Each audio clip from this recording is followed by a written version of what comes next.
Gold trusted gold buyers మీరు తాకట్టు పెట్టిన బంగారాన్ని విడిపించి ఈ రోజు ఉన్న మార్కెట్ ధరకు కొనబడును.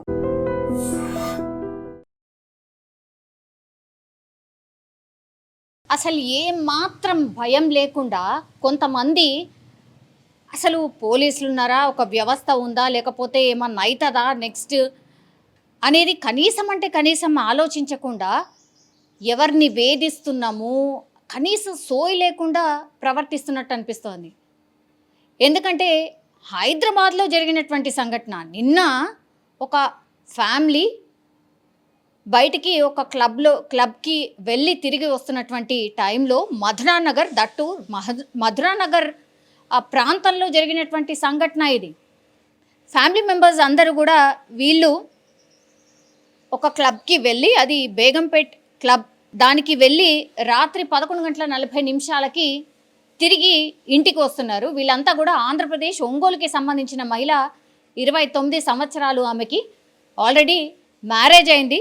సో ఆ మహిళ భర్త అట్లాగే మరిది అండ్ ఆడపడుచుతో కలిసి ఇంటికి వెళ్తుంది, అంటే క్లబ్కి వెళ్ళి ఇంటికి వెళ్తున్నారు.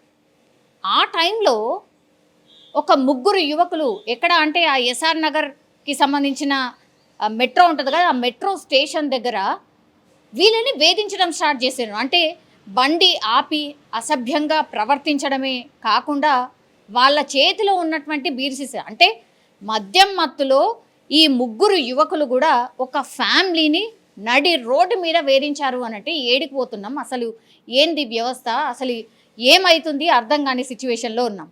పల్లెటూరో లేకపోతే మారుమూల నిర్మానుష్య ప్రాంతమో అంటే కాదు. 11:40 అంటే సిటీలో ఈ మధ్యకాలంలో అసలు ఎంత ట్రాఫిక్ ఉంటుంది. 11:40 అంటే నైట్ షిఫ్ట్ అయిన వాళ్ళు ఇంటికి వెళ్తూ ఉంటారు. చాలా అవసరాల కోసం రాత్రిపూట కూడా వెళ్ళే వాళ్ళు చాలామంది ఉంటారు. అట్లాంటి ప్లేస్ నడి రోడ్డు మీద ఇట్లా ఫ్యామిలీని వేధించారు ముగ్గురు యువకులు. అది బీర్ సీసాలని పట్టుకొని వాళ్ళని బెదిరించడం స్టార్ట్ చేశారు. బెదిరించడం అంటే ఎట్లా అసభ్యంగా, ఎంత చండాలంగా అంటే అసలు వాళ్ళు మనుషుల కిందకే రారన్నమాట.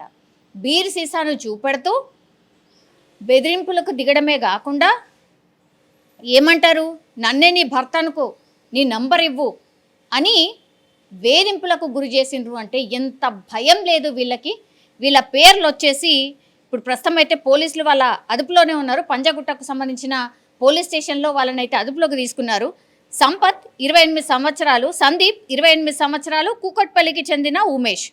వీళ్ళిద్దరికి కూడా సేమ్ ఏజ్, అంటే వీళ్ళందరూ ఫ్రెండ్స్ అన్నట్టు. బలాదూరుగా బీర్లు కొట్టుకుంటా తాక్కుంటా రోడ్ల మీద తిరిగే బ్యాచ్ ఇది.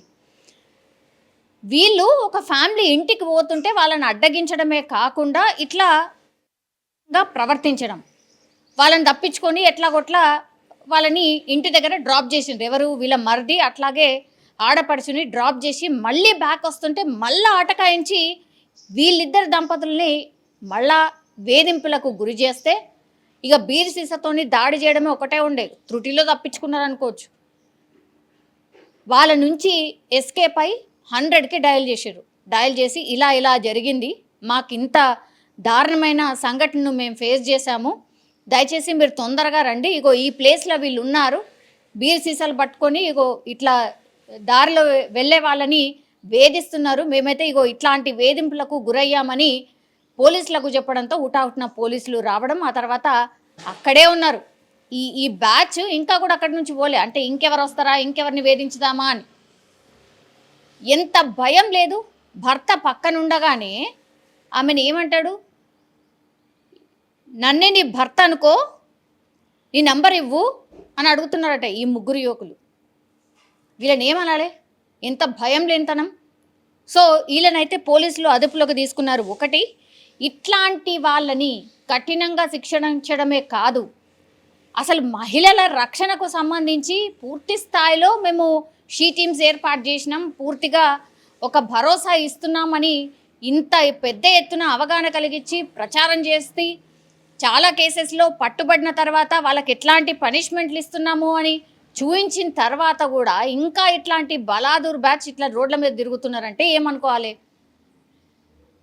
సో ఇంత దారుణమైన సంఘటన సరే రాత్రి వేళల్లోనే కావచ్చు, కానీ ఓన్లీ ఒక్క మహిళ మాత్రమే అక్కడి నుంచి వెళ్ళట్లేదు. సరే ఒక మహిళ వెళ్ళింది అని అంటే అంత రాత్రిపూట ఎందుకు వెళ్ళాలి ఇవన్నీ మాట్లాడతాం, అది వేరే ఇష్యూ. కానీ వాళ్ళ ఫ్యామిలీతో పాటు వెళ్తున్నటువంటి టైంలో అటకాయించి ఇట్లాంటి ఘటనకు పాల్పడడం వెరీ వెరీ సీరియస్. యాక్చువల్లీ పోలీసులు కూడా దీని మీద పూర్తి స్థాయిలో దర్యాప్తు చేయాలి. అట్లాగే ఇది ఒకటేనా, లేకపోతే గతంలో కూడా ఇంకెవరినన్నా ఇట్లా వేధించిర్రా? చాలామంది న్యూసెన్స్ ఎందుకు, మనకెందుకులే, సరే ఇప్పుడు ఈడికెళ్ళి పోయినాం కదా వేరే చోటుకెళ్ళి పోదాంలే అని చాలామంది వెళ్ళిపోతూ ఉంటారు. కనీసం అంటే కనీసం ఇన్ఫర్మేషన్ కూడా ఉండదు. కానీ వీళ్ళు ఇట్లా ఎట్లా అవుతుంది అనుకున్నారు కాబట్టి పోలీసులకు ఇన్ఫర్మేషన్ ఇవ్వడం, ఆ తర్వాత ఈ ముగ్గురిని కూడా తీసుకుపోయి పోలీస్ స్టేషన్లో కూర్చోబెట్టారు. వాళ్ళ పేరెంట్స్ రావద్దు, వాళ్ళ కోసం ఎవరు రావద్దు, వాళ్ళకి అసలు బెయిలు ఇవ్వద్దు, ఏమీ ఇవ్వద్దు. తీసుకుపోయి ఏడన్నా అసలు మనుషులు లేని ప్రాంతాల్లో పడేయాలి. ఇట్లాంటి వాళ్ళని పడేసిన తర్వాత ఆ వీడియోను కూడా రిలీజ్ చేసి పబ్లిక్కి చూపెట్టాలి. మళ్ళీ ఇట్లాంటి పోకిరీలు ఎవరైనా చేయడానికి కూడా భయపడిపోవాలి. అట్లాంటి పరిస్థితి రావాలని కూడా చాలామంది మాట్లాడుతున్న సిచ్యువేషన్ అయితే కనిపిస్తోంది. నిజంగా ప్రస్తుతం ఉన్నటువంటి సమాజం దేనికి ప్రయారిటీ ఇస్తుంది? ఆర్థిక సంబంధాల చుట్టూ మాత్రమే తిరుగుతోంది. మళ్ళీ ఎన్నికలంగానే చాలా విరక్తి కలుగుతాను. మంచి అనిపిస్తుంది కదా, లేడీస్ కూడా ఛాలెంజింగ్ జాబ్స్ చేసినప్పుడు చాలా బాగుంటుంది. ట్రాఫిక్ అసిస్టెంట్స్ గా నియమించిన ట్రాన్స్జెండర్స్ అందరితో సాల్యూట్ చేయించుకుంటున్నారు. ఫుడ్ డెలివరీ ఇవ్వటానికి వెళ్ళినటువంటి డెలివరీ బాయ్ అనిల్ పై కళ్ళ ముందు